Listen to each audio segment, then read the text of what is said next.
Watch what happens when someone tries to provoke you and you don't react. Not because you're weak, not because you didn't hear them, but because you've reached a level of self-mastery so profound that their words simply bounce off an impenetrable wall of inner certainty. They expected rage, they got composure, they wanted a fight, they received silence. And in that moment, something extraordinary occurs. The provocateur doesn't feel victorious. They feel unsettled, threatened, almost afraid. Because they just encountered something rare and deeply disturbing to manipulative people. Someone who cannot be controlled through emotional triggers. Arthur Schopenhauer, one of philosophy's most penetrating minds, understood a brutal truth that most people never grasp. The person who remains calm in the face of criticism and provocation possesses a power that terrifies those who rely on manipulation. Because when you can't be baited into anger, when insults don't wound you, when provocations don't destabilize you, you've become untouchable. And nothing scares a provocateur more than someone they cannot touch. Think about the last time someone criticized you unfairly. Someone attacked your character, your choices, your very worth as a human being. What happened inside you? Did you feel that familiar heat rising? That desperate need to defend yourself, to prove them wrong, to make them understand? Did you spend hours, maybe days, crafting the perfect response, replaying the conversation in your mind, seeking validation from others that you were right and they were wrong? That reaction, that emotional hijacking, is exactly what the provocateur wanted. They didn't care about truth. They cared about control. And the moment you reacted, they won. But there's another way, a path that Schopenhauer illuminated through his philosophy of will and representation, a way of being that transforms you from reactive puppet to sovereign master. And once you understand this, once you truly embody it, you become dangerous to everyone who profits from your emotional instability. Before we dive deeper into this philosophical revolution, if you've ever felt that sting of unfair criticism, if you've wasted energy defending yourself against provocations that weren't worth your time, then this message is for you. Stay with me, because what we're about to explore will fundamentally change how you move through a world filled with people trying to control you through your reactions. And if this resonates, show your support with a like, subscribe for more philosophical insights that actually transform your life, and comment with your own experience of remaining calm when someone expected you to explode. Your story might be exactly what someone else needs to hear. Now let's talk about what Schopenhauer really understood about human nature and why your composure in the face of criticism is such a powerful weapon. Schopenhauer believed that most human behavior is driven by what he called the will, a blind, irrational force that seeks to assert itself, to dominate, to win at any cost. When someone criticizes you, when someone provokes you, they're not engaged in rational discourse. They're enacting their will to power. They're trying to establish dominance by destabilizing you emotionally. It's a primal game, played out in supposedly civilized settings, where the one who loses their composure loses the battle. Here's what most people don't realize. When you react with anger to criticism, you're not defending yourself. You're proving that the critic has power over you. You're demonstrating that they can control your emotional state with mere words. You're showing everyone watching that you are not the master of yourself. And once people see that vulnerability, they know exactly how to manipulate you forever. But when you accept criticism without anger, something completely different happens. First, you disrupt the entire script. The provocateur has rehearsed this scenario countless times. They know how people react. They've weaponized shame, developed tactics, perfected their delivery. They expect defense, justification, counterattack. When you give them none of these things, when you simply listen with calm interest or dignified silence, their entire strategy collapses. They're left holding a weapon that suddenly has no target. Schopenhauer would tell you that this composure comes from a profound philosophical understanding. When you truly comprehend that criticism says more about the critic than about you, when you understand that most attacks come from projection, insecurity, and unconscious pain, you stop taking things personally. Not because you're trying to be spiritual or enlightened, but because you've seen through the illusion. You recognize that the person attacking you is often attacking themselves through you. Let me give you a concrete example. Imagine someone at work publicly criticizes your project. They do it in front of others, with a tone designed to humiliate. The old you might have felt shame, might have gotten defensive, might have launched into an explanation of why they're wrong. But the you who understands Schopenhauer's philosophy, you pause. You look at them with genuine curiosity, and you say something like, "That's an interesting perspective. Tell me more about what you would have done differently." Watch what happens.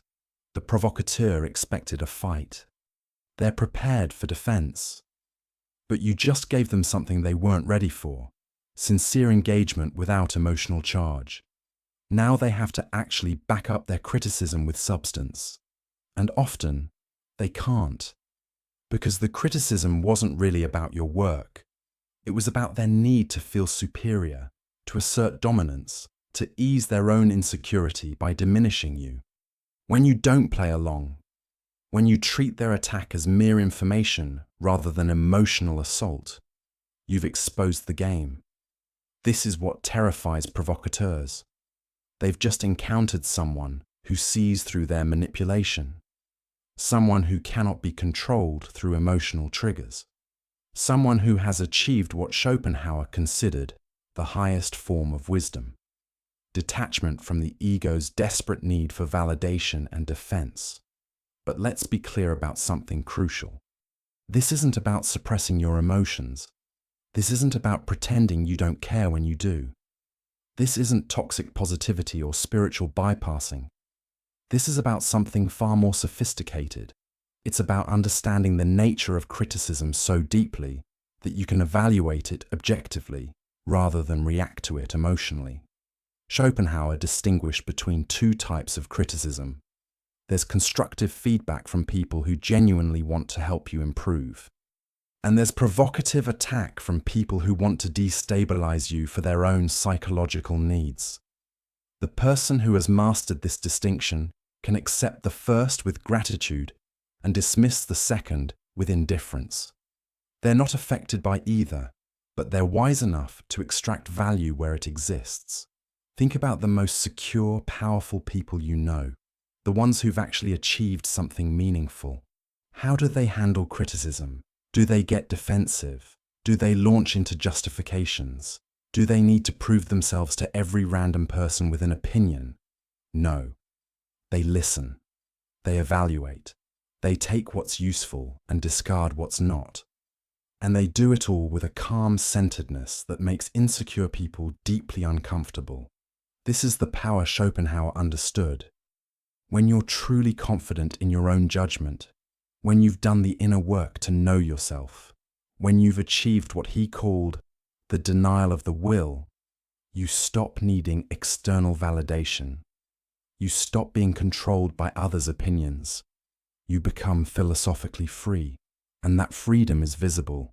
People sense it, and it intimidates those who are still enslaved by their need for approval and their fear of criticism. Here's what happens on a psychological level.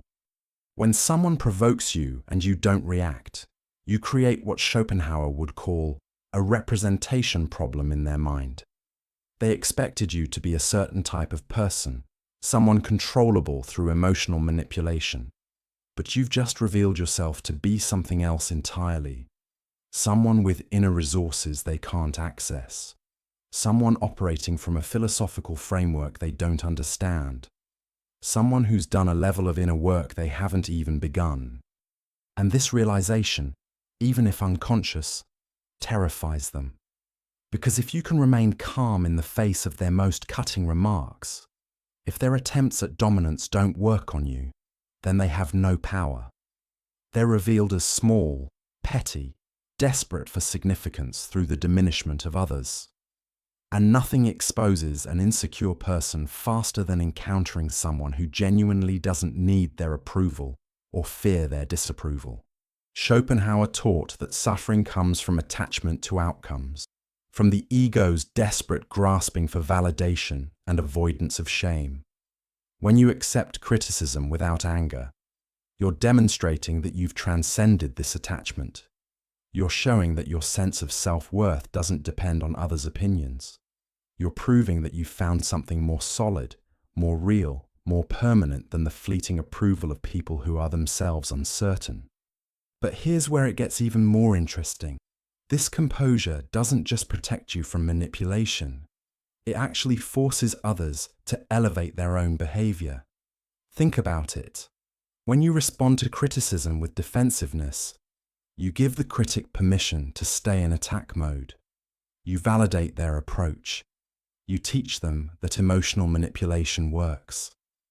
But when you remain calm, when you engage thoughtfully or not at all, you raise the standard of discourse. You force them to either engage substantively or reveal themselves as mere provocateurs. This is revolutionary, because you're not just protecting yourself, you're actually changing the dynamic of every interaction.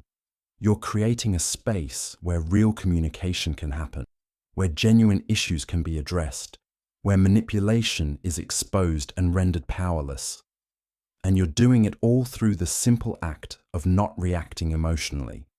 Schopenhauer would point out that this ability to remain composed requires deep self-knowledge. You have to know who you are at your core.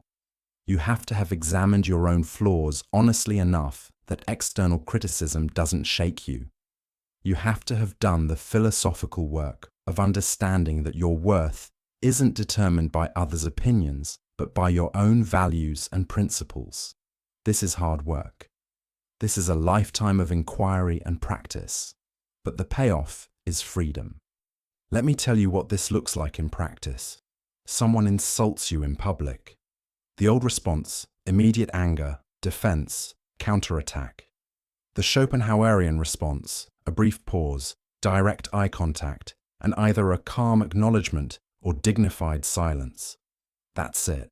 No explanation, no justification, no need to prove anything, because you know who you are, and their opinion, especially when delivered as provocation rather than constructive feedback, is irrelevant. The provocateur expected to see you squirm, to watch you scramble for defense, to enjoy the power of having affected you. Instead, they see something that unnerves them: complete composure. A person who heard their words and simply wasn't moved. A person who evaluated their criticism and found it wanting. A person who cannot be manipulated through shame or anger or fear. And in that moment, the power dynamic shifts entirely. This is what Schopenhauer meant when he spoke about the denial of the will. Not that you become passive or weak, but that you stop being enslaved by the ego's reactive patterns. You stop participating in the endless game of dominance and submission that characterizes most human interaction. You step outside the system, and from that vantage point, you have true power. Because here's the secret that terrifies manipulators. A person who cannot be provoked cannot be controlled. A person who doesn't need your approval doesn't fear your disapproval. A person who's done the inner work to know themselves doesn't require external validation. They are psychologically sovereign, and sovereignty, whether political or personal, is always threatening to those who profit from others' dependency. Think about the systems of control in your life. How many of them depend on your emotional reactivity? How many people in your circle maintain power over you through criticism and provocation? How many relationships are built on a foundation of you proving yourself, defending yourself, seeking validation? When you develop Schopenhauerian composure, all of these systems collapse. You become ungovernable. And that's when you realize the deepest truth. Criticism isn't really about you. It's about the critic's need to assert their will, to feel superior, to ease their own pain by inflicting it on others. When you understand this, when you really see it, you stop taking criticism personally, not because you're above it all, but because you comprehend the mechanism. You've seen through the illusion. Schopenhauer believed that wisdom comes from seeing reality clearly, without the distortions of ego and desire. When someone criticizes you, you can see clearly, is this constructive feedback from someone who cares about my growth? Or is this a provocation from someone who needs to feel powerful? Once you can make this distinction, you respond appropriately. To the first, gratitude and consideration. To the second, calm indifference or dignified silence. This discernment, this clarity, this is the philosophical gold that Schopenhauer offers. It's not a technique or a trick. It's a fundamental shift in how you understand human behavior and your place in the social world. It's recognizing that most criticism tells you nothing about your actual worth and everything about the critic's inner state. And once you know this, truly know it, you're free. So where does this leave you? Right now, you have a choice. Continue reacting to every provocation, proving to manipulators that they have power over you. Let critics control your emotional state with their words. Spend your precious energy defending yourself against attacks that don't deserve your attention. That's one path. Or you can choose Schopenhauer's path, the path of philosophical composure, the path of self-knowledge so deep that external criticism becomes merely interesting data rather than emotional assault, the path of sovereignty over your own mind and emotions. This path requires work. It demands honesty about your own flaws so that others can't use them as weapons.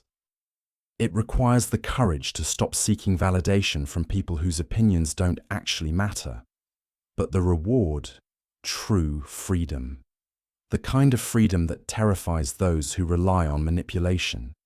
The kind of power that comes from not needing power over others. The kind of strength that's visible in your calm when everyone else is losing their composure. Schopenhauer said, "A man can be himself only so long as he is alone. If he does not love solitude, he will not love freedom." What he meant is that true strength comes from within, from time spent understanding yourself rather than performing for others. When you've done this work, when you know who you are independent of others' opinions, criticism loses its sting. It becomes information rather than identity. Start now. The next time someone criticizes you, pause. Don't react immediately. Ask yourself, is this constructive feedback I can use, or is this provocation designed to destabilize me? If it's the former, thank them and consider it. If it's the latter, smile slightly and let it pass. Watch what happens. Watch how your composure unsettles them. Watch how your lack of reaction exposes their manipulation. Watch how you become someone they can no longer control. This is Schopenhauerian power. Not loud, not aggressive, not defensive, just utterly unshakable, philosophically grounded, psychologically free, and absolutely terrifying to anyone who profits from your emotional reactivity. If this philosophy speaks to you, if you're ready to develop this level of composure and self-mastery, then you've found your path. Subscribe for more philosophical wisdom that actually changes how you move through the world. Like if this resonated with something deep inside you, and comment with your experience of remaining calm when someone expected you to explode. Because we're not just discussing philosophy here, we're embodying it, and that makes all the difference.